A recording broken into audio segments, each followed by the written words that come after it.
नमस्कार, मैं हूं प्रीति रघुनंदन। फिक्र आपकी के अयोध्या स्पेशल एडिशन में आपका स्वागत है। उम्मीद है आप पूरे परिवार के साथ टीवी 9 भारतवर्ष पर 9 बजे का न्यूज शो देख रहे होंगे।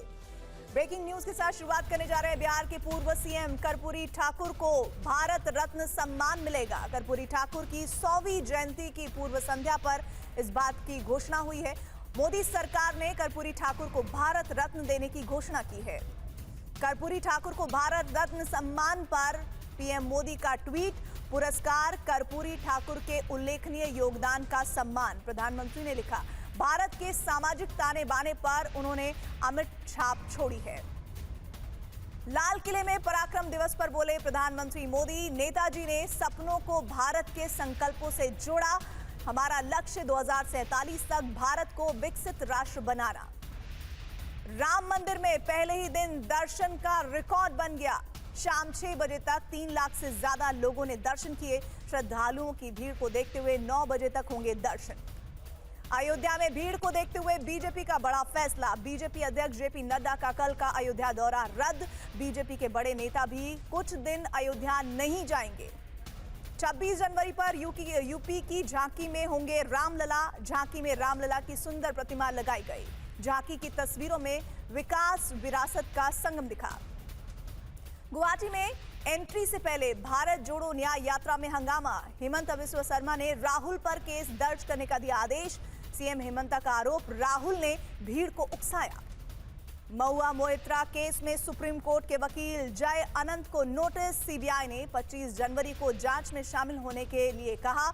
जय अनंत की चिट्ठी के आधार पर कैश फॉर क्वेरी मामले में महुआ की जांच हुई थी। भारत बना दुनिया का चौथा सबसे बड़ा शेयर मार्केट। भारतीय शेयर बाजार ने हांगकांग के मार्केट को पीछे छोड़ा। शेयर बाजार में लिस्टेड शेयरों की कुल market capital 4.33 lakh crore dollar हुई।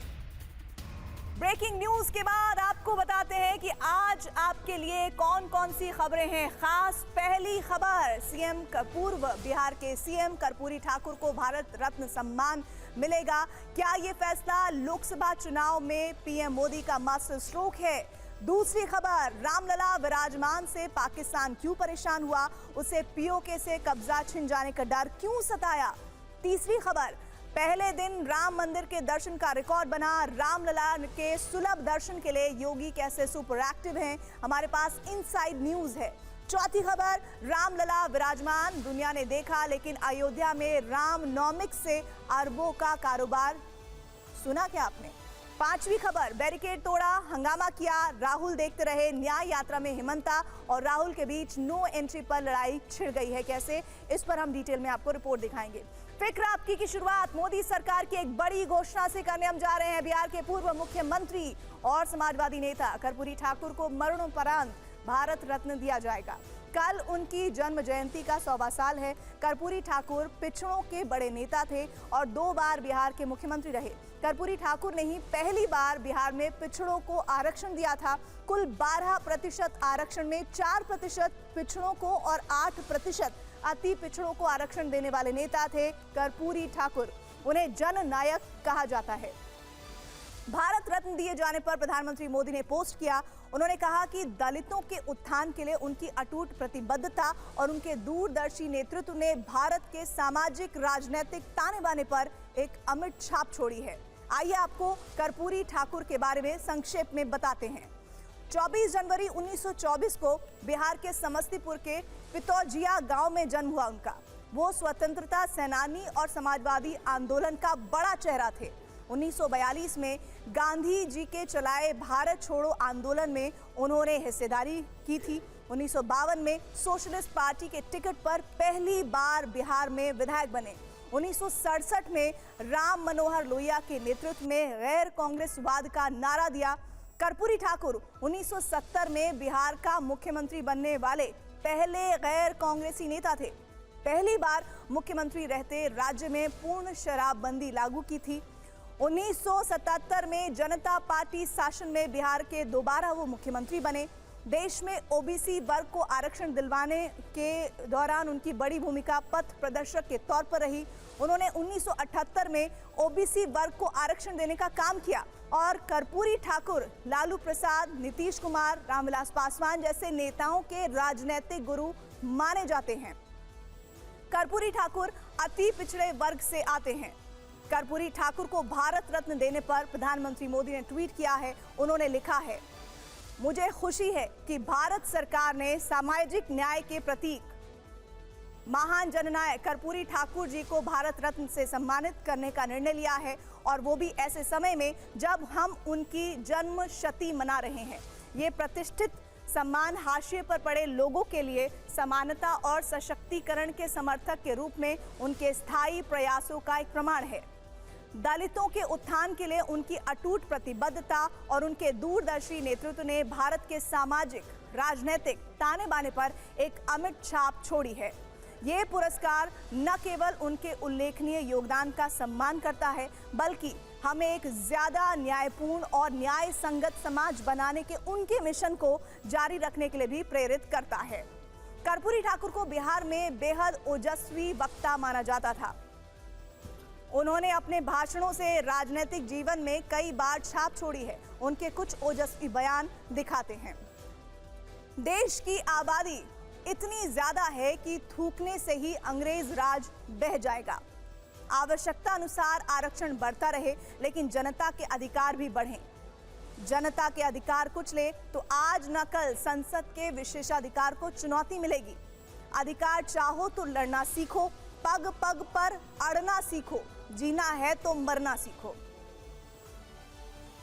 कर्पूरी ठाकुर को भारत रत्न दिए जाने के फैसले से बिहार की सियासत में हलचल हो सकती है, क्योंकि राज्य में कर्पूरी ठाकुर जयंती को लेकर पहले से विवाद चल रहा है। वहां आरजेडी, जेडीयू और बीजेपी कल तीनों बड़ा समारोह करने वाले हैं। राज्य में इस मुद्दे पर बीजेपी, जेडीयू आमने सामने हैं। दोनों दल उनकी जयंती भव्य तरीके से मनाना चाहते हैं। आरजेडी का भी कार्यक्रम तय है। पहले आप जेडीयू का प्लान जान लीजिए। 22 जनवरी से लेकर 24 जनवरी तक यानी 3 दिन जेडीयू कर्पूरी ठाकुर को लेकर कार्यक्रम कर रही है। उनकी 100वीं जयंती पर 3 दिन का ये विशेष कार्यक्रम हो रहा है, जिसका मुख्य आयोजन कल होना है। इसी के तहत कल मुख्यमंत्री नीतीश कुमार पटना में बड़ी रैली करेंगे। नीतीश कुमार कर्पूरी ठाकुर के पैतृक गांव कर्पूरी ग्राम भी जाएंगे। कर्पूरी ठाकुर के बेटे और जेडीयू सांसद रामनाथ ठाकुर पहले से कर्पूरी ग्राम में मौजूद हैं। कर्पूरी ग्राम में चल रहे कार्यक्रम में जेडीयू के साथ आरजेडी नेता भी शामिल हैं। कल पटना में आरजेडी अपने दफ्तर में भी समारोह का आयोजन करने जा रही है। बीजेपी जेडीयू दफ्तर के बगल में मिलकर ग्राउंड में कार्यक्रम कराना चाहती थी, लेकिन प्रशासन ने इजाजत नहीं दी। लिहाजा पार्टी ने अब जेडीयू कार्यालय के सामने सड़क पर ही कर्पूरी जयंती मनाने का ऐलान किया है।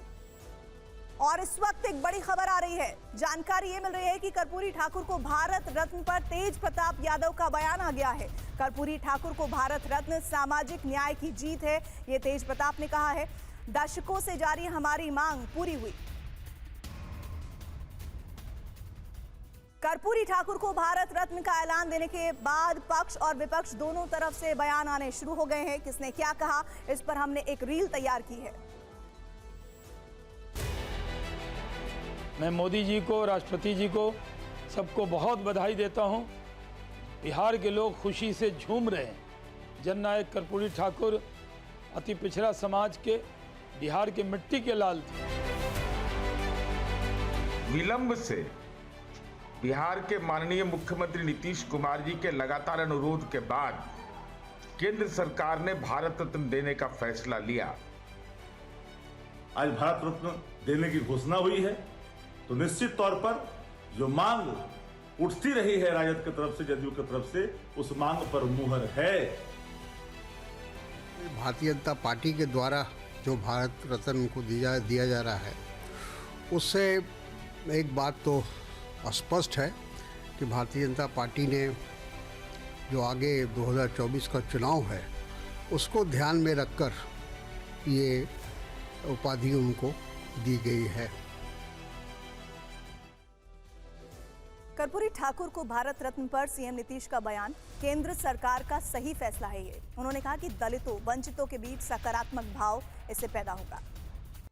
उधर विदेशी मीडिया में अयोध्या की खबर पर हलचल और इधर रामनगरी में देर रात से ही राम भक्तों में श्री राम के दर्शन को लेकर कौतूहल।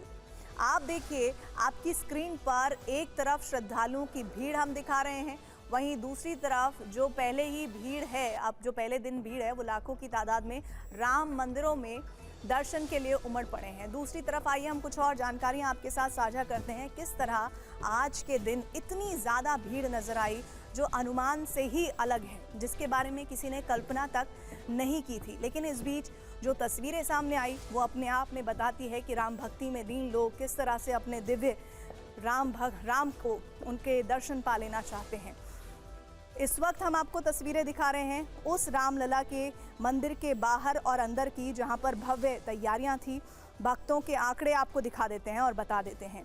शाम 6 बजे तक 3 लाख से ज़्यादा श्रद्धालु पहुंचे, रामलला के दर्शन कर चुके थे। अनुमान है कि कपाट बंद होने तक करीब 6 लाख श्रद्धालु आज पहले ही दिन रामलला के दर्शन कर लेंगे।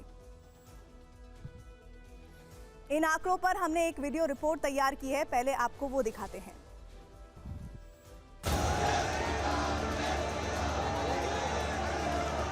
500 साल का इंतजार खत्म होने पर आज अयोध्या में प्रभु श्री राम के दिव्य दर्शन के लिए नजारा कुछ ऐसा रहा। सुबह 6 बजे की आरती के बाद जय श्री राम के उद्घोष के साथ सुबह 8 बजे श्रद्धालुओं के लिए कपाट खोल दिए गए।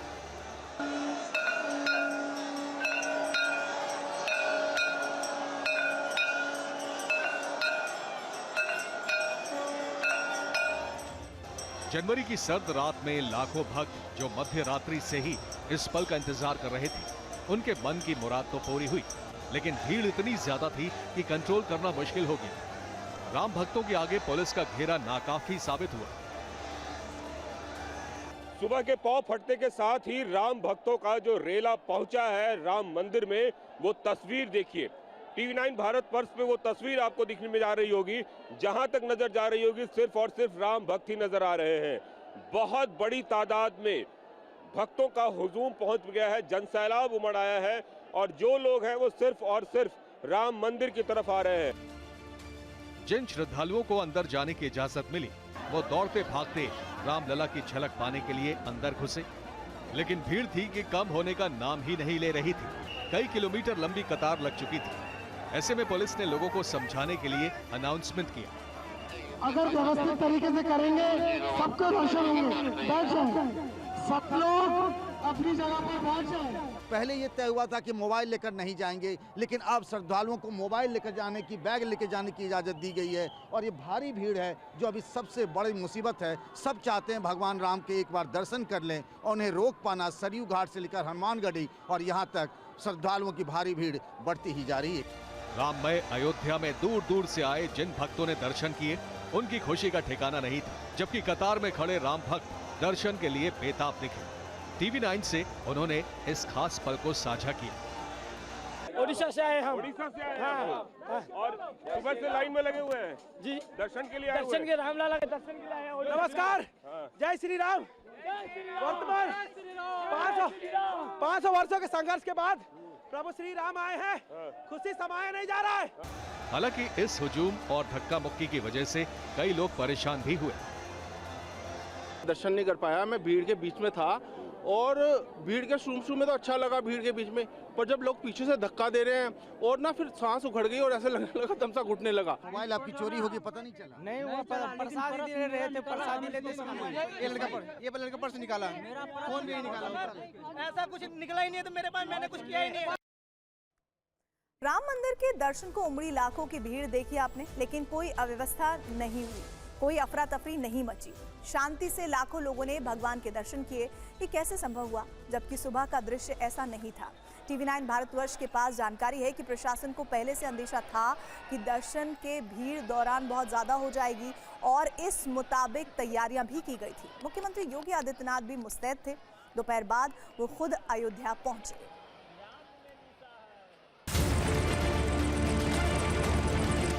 ये राम मंदिर प्राण प्रतिष्ठा के अगले दिन की सीएम योगी आदित्यनाथ की अयोध्या दौरे वाली तस्वीर।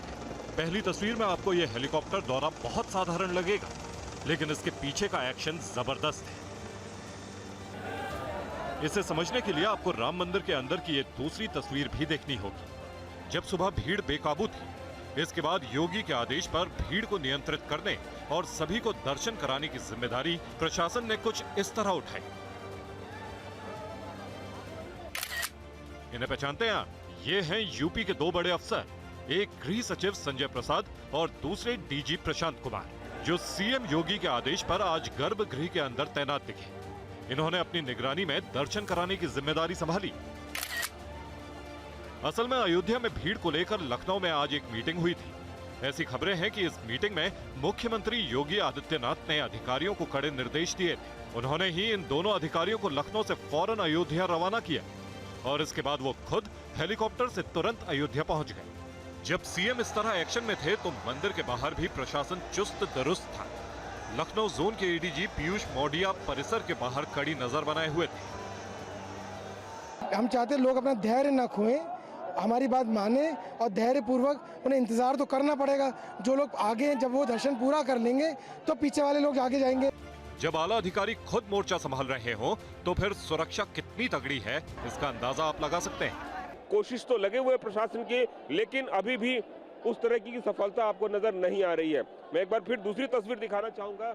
ये वो है जहां पे स्कैनिंग होके और फिर लोग निकलते हैं। वहां पे देखिए पैरामिलिट्री फोर्सेस वगैरह खड़ी है और कोशिश कर रही है कि किसी भी तरीके से इनको जाने से या नियंत्रित किया जाए ताकि कहीं कोई परेशानी ना हो। ऐसी जानकारी है कि श्रद्धालुओं की भीड़ को काबू में करने के लिए 8000 सुरक्षा कर्मी तैनात किए गए। 8 मजिस्ट्रेट भी अलग अलग जगह निगरानी में जुटे हैं। अयोध्या के बाकी इलाकों में डीसी स्तर के दूसरे अफसरों को लगाया गया है। रामलला के मुख्य पुजारी ने भी लोगों से धैर्य बनाए रखने की अपील की। आज देखिए 7 बजे से दर्शन जो शुरू हुआ है वो अभी तक लगातार चल रहा है, क्योंकि जो हम दो घंटा के विश्राम करते थे 12 बजे से 2 बजे तक, उस विश्राम को भी नहीं किया है और बराबर चल रहे हैं। इसलिए मेरे भक्तों, धैर्य से करें, शांति से दर्शन करें, जिससे सभी के दर्शन मिल जाए।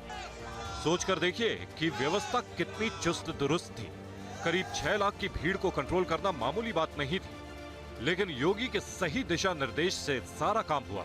कोई हंगामा नहीं हुआ, कोई अफरा तफरी नहीं मची और राम भक्तों को भगवान के दर्शन सुलभ हुए। भीड़ काबू करने के लिए गाड़ियों को दिए गए पास भी रद्द कर दिए गए। अयोध्या के राम कथा पार्क में योगी आदित्यनाथ ने ट्रस्ट और स्थानीय प्रशासन के साथ बैठक की। मंदिर परिसर में श्रद्धालुओं को दर्शन कराने के लिए की गई व्यवस्था को जाना, फिर प्रमुख सचिव गृह और डीजी से भी इस बारे में रिपोर्ट ली। साथ ही सभी राम भक्तों को बिना किसी व्यवधान के दर्शन कराने के निर्देश दिए। इस मीटिंग में आने वाले दिनों में श्रद्धालुओं की भीड़, उनके रहने, आने जाने और खाने पीने की व्यवस्था पर भी चर्चा हुई। अब आपके मन में सवाल आ रहा होगा कि इतनी सख्ती के बाद भी पहले ही दिन इतने भक्त अचानक कैसे आ गए। असल में प्राण प्रतिष्ठा से कई दिन पहले से ही देश भर के कई साधु संतों ने अयोध्या में डेरा डाल रखा था। संतों के पंडालों में बड़ी संख्या में श्रद्धालु भी थे, जो प्राण प्रतिष्ठा कार्यक्रम तक राम नगरी में रुके रहे। प्राण प्रतिष्ठा कार्यक्रम की वजह से 20 तारीख से 22 तारीख तक मंदिर दर्शनार्थियों के लिए बंद कर दिया गया, यानी 3 दिन तक किसी के भी दर्शन होने की संभावना नहीं हो पाई। ऐसे में बड़ी संख्या में भक्त अयोध्या में ही रुक गए और जैसे ही प्राण प्रतिष्ठा के बाद मंदिर खुला, श्रद्धालुओं की भीड़ उमड़ पड़ी। आस्था के बाद खबर राम मंदिर से जुड़ी अर्थव्यवस्था की, यानी रामनोमिक्स या कहें कि सनातन इकोनॉमी की। राम मंदिर प्राण प्रतिष्ठा का आयोजन यूट्यूब पर दुनिया में सबसे ज्यादा देखा जाने वाला इवेंट बना है। समारोह ने रियल टाइम पीक व्यूज में नया वर्ल्ड रिकॉर्ड कायम कर दिया है। अब अयोध्या में प्रभु श्री रामलला का मंदिर देश में विरासत और विकास का डबल इंजन बन रहा है। प्राण प्रतिष्ठा आयोजन के बाद सनातन इकोनॉमी मार्केट में ट्रेंड कर रही है। हमारे संवाददाता पीयूष पांडे ने हमें जानकारी दी कि श्री राम मंदिर से देश भर में सिर्फ 22 जनवरी के दिन 1.25 लाख करोड़ रुपए का व्यापार हुआ। इस व्यापार में किस राज्य की कितनी भागीदारी हुई, इस रिपोर्ट में देखिए।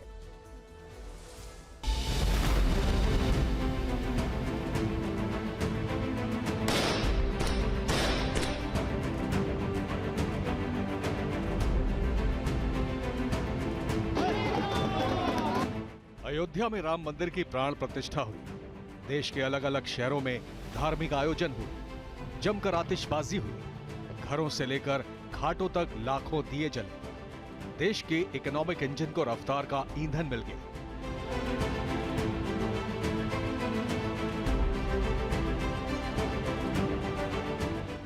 22 जनवरी को श्री राम मंदिर से जुड़े आयोजनों से देश में 1.25 लाख करोड़ का व्यापार हुआ। यूपी में एक दिन में 40,000 करोड़ रुपए के कारोबार का अनुमान है, तो राजधानी दिल्ली में 25,000 करोड़ का व्यापार हुआ है। Confederation of all India traders के मुताबिक देश में पहली बार ऐसा हुआ है जब आस्था और भक्ति की वजह से इतना ज़्यादा पैसा व्यापार के माध्यम से देश के बाजार में आया है। और सबसे अच्छी बात ये है इसमें कि ये पैसा छोटे और लघु उद्यमियों की वजह से बाजार में आया है। जानकारों की माने तो इससे इकोनॉमिक लिक्विडिटी यानी आर्थिक तरलता बढ़ने का अनुमान है। श्री राम मंदिर की प्राण प्रतिष्ठा के कारण से देश में सनातन इकोनॉमी का एक मजबूत चेहरा उजागर हुआ है और ये सनातन इकोनॉमी भारतीय अर्थव्यवस्था की आने वाले समय में बड़ी रीढ़ की हड्डी बढ़ने वाली है। श्री राम मंदिर की प्राण प्रतिष्ठा के कारण से पिछले दिनों में लगभग 1.25 लाख करोड़ रुपए का कारोबार हुआ। राम मंदिर के बनने से किन चीजों की बिक्री को बढ़ावा मिला, अब वो जानिए। देश में करोड़ों की संख्या में राम मंदिर के मॉडल, राम ध्वज, राम पटके, राम टोपी और राम से संबंधित स्टिकर, फोटो, राम दरबार की तस्वीर, श्री राम मंदिर की तस्वीर आदि की जबरदस्त बिक्री हुई। पंडितों और ब्राह्मणों की आय में वृद्धि हुई। इसके अलावा प्रसाद के रूप में मिठाइयों और ड्राई फ्रूट की बिक्री करोड़ों किलो हुई। बाजार को उम्मीद है कि आने वाले दिनों में राम मंदिर मॉडल की बिक्री बढ़ेगी। शादियों में उपहार के तौर पर राम मंदिर मॉडल देने की शुरुआत हो चुकी है। पीयूष पांडे, TV9 भारतवर्ष। कैट के मुताबिक 22 जनवरी को देश में 1 लाख से ज्यादा धार्मिक आयोजन हुए, 2000 शोभा यात्रा निकाली गई, 5000 से ज्यादा बाजारों में श्री राम फेरी हुई, 1000 से ज्यादा श्री राम संवाद कार्यक्रम हुए, 2500 से ज्यादा श्री राम भजन और गीत कार्यक्रम। साथ ही व्यापारिक संगठनों की तरफ से बाजारों में 15,000 से ज्यादा LED स्क्रीन लगाई गई। देश भर में व्यापारियों ने 40,000 से ज्यादा भंडारे आयोजित किए और इसके अलावा 50,000 से ज्यादा स्थानों पर सुंदरकांड, हनुमान चालीसा के पाठ भी हुए। सार्वजनिक कार्यक्रम हुए तो बाजारों में खरीदारी हुई तो सनातनी अर्थव्यवस्था को मजबूती मिली। 10 बजे रामनोमिक्स पर हमारा स्पेशल शो जरूर देखिएगा। और अब खबर उन 2 शब्दों की जिन पर आज दिन भर खूब सियासत हुई है। दरअसल कल जिस वक्त अयोध्या में रामलला की प्राण प्रतिष्ठा चल रही थी, दुनिया भर में राम नाम की गूंज थी। ठीक उस वक्त कोलकाता में पश्चिम बंगाल की मुख्यमंत्री ममता बनर्जी ने सर्वधर्म समभाव रैली निकाली। इसकी कुछ तस्वीरें हम कल लेकर आए थे और इसी सद्भाव रैली में ममता बनर्जी ने एक भाषण दिया है। बीजेपी IT सेल के हेड अमित मालवीय ने ममता बनर्जी की स्पीच के 2 हिस्से सोशल मीडिया पर शेयर किए, जिसके बाद राजनीतिक युद्ध छिड़ गया। दरअसल ममता बनर्जी ने 2 शब्दों का इस्तेमाल किया था। पहला, अल्लाह की कसम आपको कोई माफ नहीं करेगा, और दूसरा, जो काफिर है वो डरते हैं। ममता बनर्जी के मुंह से निकले इन्हीं 2 शब्दों को बीजेपी ने मुद्दा बना दिया। बीजेपी आरोप लगा रही है कि ममता बनर्जी ने 22 जनवरी को प्राण प्रतिष्ठा के दिन हिंदू भावनाओं की उपेक्षा की और सर्वधर्म समभाव रैली के नाम पर सांप्रदायिक कस्में खाई। क्या है पूरा मामला, आपको इस रिपोर्ट में दिखाते हैं। हमको जो मर्जी हो हम करेंगे। एक बात याद रखना, बीजेपी को मदद मत करो।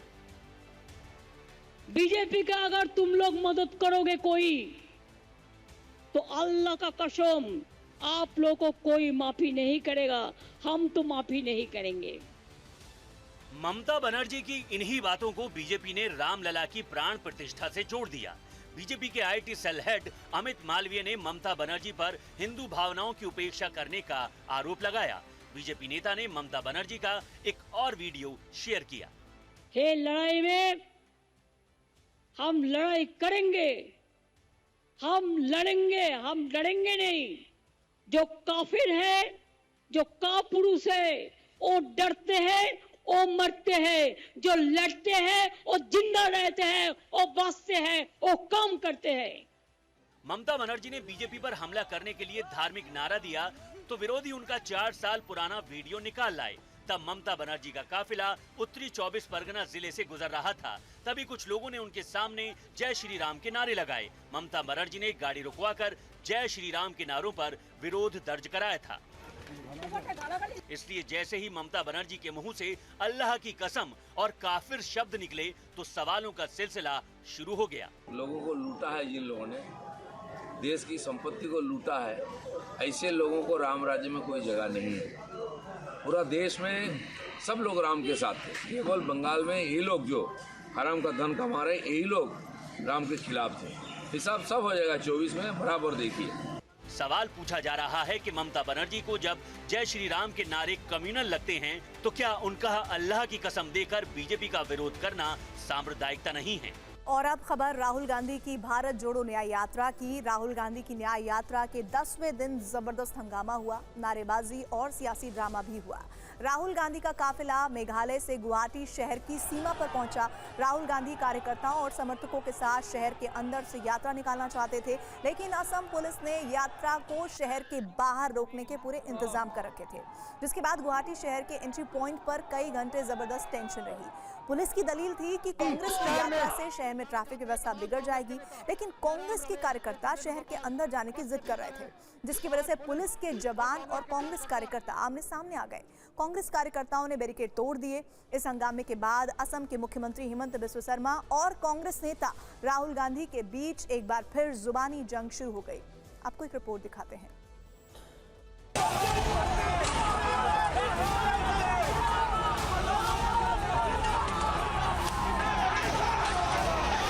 हंगामा और झड़प इस बात को लेकर शुरू हुआ कि राहुल गांधी की भारत जोड़ो न्याय यात्रा गुवाहाटी शहर से होकर जाएगी या नहीं। असम सरकार ने शहर के अंदर यात्रा की अनुमति नहीं दी। पुलिस ने यात्रा रोकने के लिए बैरिकेड लगा दिया। इसी बात से कांग्रेस कार्यकर्ता भड़क गए। मेघालय से राहुल गांधी की भारत जोड़ो न्याय यात्रा गुवाहाटी की तरफ बढ़ रही है। ये मेघालय असम का बॉर्डर है। गुवाहाटी शहर में जाने की प्रशासन अनुमति नहीं दे रहा। आप देख सकते हैं कि पुलिस और कांग्रेस के जो कार्यकर्ता हैं उनके बीच झड़प हो रही है। राहुल गांधी ऊपर बस के ऊपर खड़े हुए हैं। निश्चित तौर पर अब पहला बैरिकेड आप देख सकते हैं तोड़ दिया यहाँ पर। हंगामे के बीच कांग्रेस कार्यकर्ताओं ने बांस और लोहे के बैरिकेड तोड़ दिए। यहाँ पे बैरिकेड था नहीं था, उड़ा के फेंक दिया हमने बैरिकेड को तोड़ के फेंक दिया, मगर हम कानून को नहीं तोड़ेंगे। हंगामा हुआ, पुलिस से झड़प हुई, बैरिकेड टूटे, लेकिन राहुल गांधी का काफिला गुवाहाटी शहर में प्रवेश नहीं कर सका। हंगामे के थोड़ी देर बाद असम के मुख्यमंत्री हेमंत बिस्वा शर्मा ने डीजीपी को एफआईआर करने के निर्देश दिए, जिसके बाद राहुल गांधी के खिलाफ एफआईआर दर्ज कर ली गई। हेमंत बिस्वा शर्मा ने एक्स पर लिखा, असम एक शांतिपूर्ण राज्य है और इसमें नक्सली गतिविधियों को बर्दाश्त नहीं किया जाएगा। असम के सीएम ने राहुल गांधी और असम कांग्रेस के प्रभारी जितेंद्र सिंह की स्पीच के 2 हिस्से सोशल मीडिया पर शेयर किए। अब देखिए, यहाँ पे बैरिकेड था नहीं था, उड़ा के फेंक दिया हमने। आप सबों ने बैरिकेड भी तोड़ दिया, सब काम कर दिया है। जीत हमारी हुई है, जीत हमारी हुई है। इन 2 बयानों को हेमंत बिस्वा शर्मा ने भीड़ को उकसाने का सबूत बताया। उन्होंने एक्स पर लिखा, प्रमाण सामने आ रहे हैं कि किस प्रकार से राहुल गांधी और जितेंद्र सिंह ने भीड़ को असम पुलिस के जवानों को मारने के लिए भड़काया। निश्चिंत रहिए, कानून के हाथ बहुत लंबे होते हैं, आप तक जरूर पहुंचेंगे। प्रेस कॉन्फ्रेंस हुई तो राहुल गांधी ने इसका जवाब दिया। असम के चीफ मिनिस्टर यात्रा के अगेंस्ट कर रहे हैं। सबसे पहले इससे यात्रा का फायदा हो रहा है।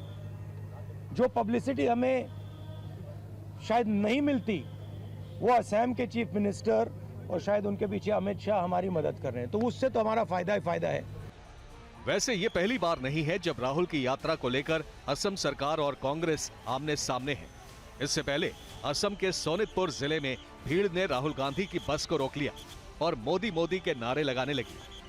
कल राहुल नगांव में श्री श्री शंकरदेव सत्र मंदिर जाना चाहते थे, लेकिन सुरक्षा का हवाला देकर उन्हें जाने से रोक दिया गया, जिसके बाद राहुल गांधी ने काफी देर तक सड़क पर धरना दिया।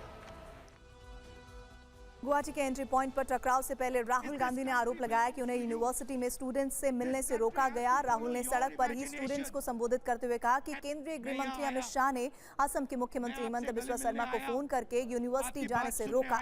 गुवाहाटी की सीमा पर हंगामे के बाद राहुल गांधी ने प्रेस कॉन्फ्रेंस की। टीवी9 भारतवर्ष संवाददाता विक्रांत ने उनसे इंडिया गठबंधन के प्रधानमंत्री उम्मीदवार को लेकर सवाल पूछा। जवाब क्या मिला, आप सुनिए। राहुल जी, आप जब यात्रा निकालते हैं तमाम और भी आपके सहयोगी दल इंडिया गठबंधन के, लेकिन बार बार बीजेपी की ओर से यही कहा जाता है कि हमारे पास नरेंद्र मोदी है, हमारा चेहरा नरेंद्र मोदी है, सामने कौन, तो सामने कौन है नरेंद्र मोदी के, क्या बताना चाहेंगे? मैंने आपको बोला और ये हमने डिसीजन लिया है कि सामने इंडिया खड़ा हुआ है। एक तरफ नरेंद्र मोदी और आरएसएस, दूसरी तरफ इंडिया। इंडिया एक विचारधारा है, एक सोच है, और आज इंडिया के पास हिंदुस्तान का तकरीबन 60% वोट है। राम मंदिर में रामलला की प्राण प्रतिष्ठा करके बीजेपी ने लोकसभा चुनाव के लिए विपक्षी दलों के सामने लंबी लकीर खींच दी है। आज राहुल गांधी ने भारत जोड़ो न्याय यात्रा के दौरान बीजेपी के मंदिर दाव के सामने 5 न्याय का नारा दिया है। राहुल गांधी ने कहा, हमारी न्याय की लड़ाई के 5 स्तंभ है। पहला युवा न्याय, दूसरा भागीदारी न्याय, तीसरा नारी न्याय, चौथा किसान न्याय और 5वां श्रमिक न्याय। राहुल गांधी ने 5 न्याय को लेकर क्या कहा है, आपको सुनाते हैं। न्याय यात्रा के पीछे न्याय का आइडिया है और उसमें हमारे 5 स्तंभ हैं जो देश को शक्ति देंगे। 5 न्याय के स्तंभ जो देश को शक्ति देंगे। युवा न्याय, भागीदारी, नारी न्याय, किसान न्याय और श्रमिक के लिए न्याय। तो इन स्तंभ के लिए हम एक प्रोग्राम आपके सामने, कांग्रेस पार्टी आपके सामने अगले 1 महीने में, 1.5 महीने में। और आइए अब देखते हैं देश की 9 बड़ी खबरें। दिल्ली में प्रधानमंत्री राष्ट्रीय बाल पुरस्कार के विजेताओं से मिले पीएम मोदी, विजेताओं के साथ संवाद भी किया। 26 जनवरी पर यूपी की झांकी में होंगे रामलला। झांकी में अयोध्या में बने प्रभु श्री राम मंदिर और उसके आसपास, उसके ऊपर विराजे बालक भगवान राम की प्रतिमा होगी। 26 जनवरी को होने वाली परेड की रिहर्सल का इंडियन नेवी ने भी वीडियो जारी किया। वीडियो में नेवी मरीन्स के साथ बैंड भी रिहर्सल करता दिखाई दिया। मध्य प्रदेश के उमरिया में 2 युवकों की बेरहमी से पिटाई, वीडियो सामने आया। इलाके के एसडीएम पर लगा पिटाई करवाने का आरोप, एसडीएम को सस्पेंड कर दिया गया। कुनु नेशनल पार्क में नामीबिया से लाई गई ज्वाला नाम की चीता ने 3 बच्चों को जन्म दिया। इससे पहले आशा नाम की चीता ने भी बच्चों को जन्म दिया था। केंद्रीय मंत्री भूपेंद्र यादव ने खुद वीडियो जारी कर खुशी जाहिर की। जयपुर की विद्याधर नगर में एक बैंक में डकैती के लिए चोरों ने 400 फीट लंबी सुरंग खोद डाली। इस में जानकारी है कि एक किराए की दुकान लेकर जमीन के नीचे से ही बैंक तक का रास्ता बनाया गया और सड़क पर जब गाड़ी धंसी तब सुरंग का पता चला। मुंबई में मीरा रोड के नया नगर इलाके में पत्थरबाजी की घटना के बाद प्रशासन ने अवैध अतिक्रमण पर बुलडोजर चला दिया। महाराष्ट्र सरकार के निर्देश पर नगर निगम और पुलिस की मदद से ये कार्रवाई की गई। पुणे में गोदाम में लगी भीषण आग, कई बड़ी कंपनियों का करोड़ों का सामान जलकर हुआ खाक, 2 लोगों की मौत हो गई। मिजोरम के लेंगपुई में म्यांमार एयरफोर्स का प्लेन क्रैश, विमान में पायलट के साथ 14 लोग सवार थे। हादसे में 6 लोग बुरी तरह से जख्मी हुए। और इसी के साथ ही आज के शो में दीजिए इजाजत। आगे देखिए रात 10 बजे रामनॉमिक्स द पीएम फैक्टर में।